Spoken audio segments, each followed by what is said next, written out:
Le Real Madrid n'a remporté que 3 de ses 11 derniers matchs contre Valence à Mestalla.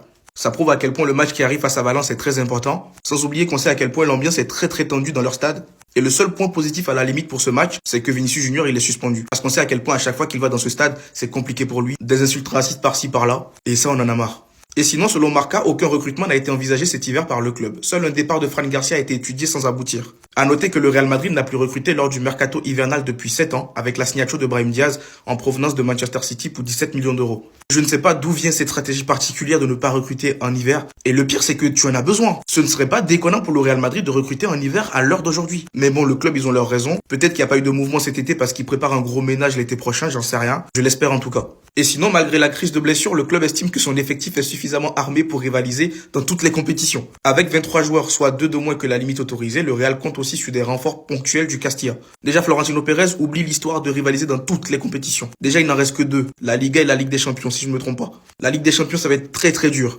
La Liga aussi d'ailleurs, parce que le Barça ne vont pas s'amuser à nous laisser des points, sauf s'ils commencent à faire les fous. Et connaissant mon cher Real Madrid, même si le Barça décide de nous laisser des points, on sait que nous, on va leur laisser à nouveau. Donc même la Liga, là, actuellement, à l'heure d'aujourd'hui, j'ai du mal à y croire. Mais bon, on verra bien la suite. Selon Diario AS, Dinelsen souffre toujours de douleur au mollet. Il joue avec la douleur depuis 2 semaines maintenant. Mais ça, la blessure de Dinelsen, j'étais déjà au courant. De toute façon, dans l'équipe, il y a tout le monde qui est blessé, donc là, tout le monde joue sous blessure. Mais sinon, il n'y a pas quelques jours, Dinelsen nous disait qu'il était revenu, qu'il est prêt, qu'il est à nouveau bien physiquement. C'est quoi cette histoire il y a des douleurs depuis 2 semaines encore? Dans tous les cas, on est habitué au Real Madrid. Et si l'info s'avère vraie, ça veut dire que notre charnière défensive, là, les deux, là, Asensio et Dinelsen, sont en train de jouer avec une jambe.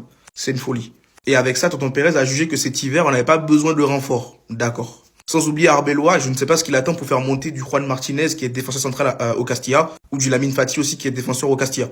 Et pour terminer, Fran Garcia avait fait ses adieux vendredi à plusieurs personnes à Valdebebas. Son départ avec Bournemouth était alors en très bonne voie. Donc pour ceux qui ont loupé un peu le feuilleton Fran Garcia, il a été approché par Bournemouth. C'était quasi fait, jusqu'à ce que le Real Madrid se lève et dise non, tu n'iras nulle part. Et apparemment, actuellement, il est en train de bouder. Il a voulu s'entraîner tout seul dans son coin. Je ne sais pas si l'info elle est vraie, mais bon.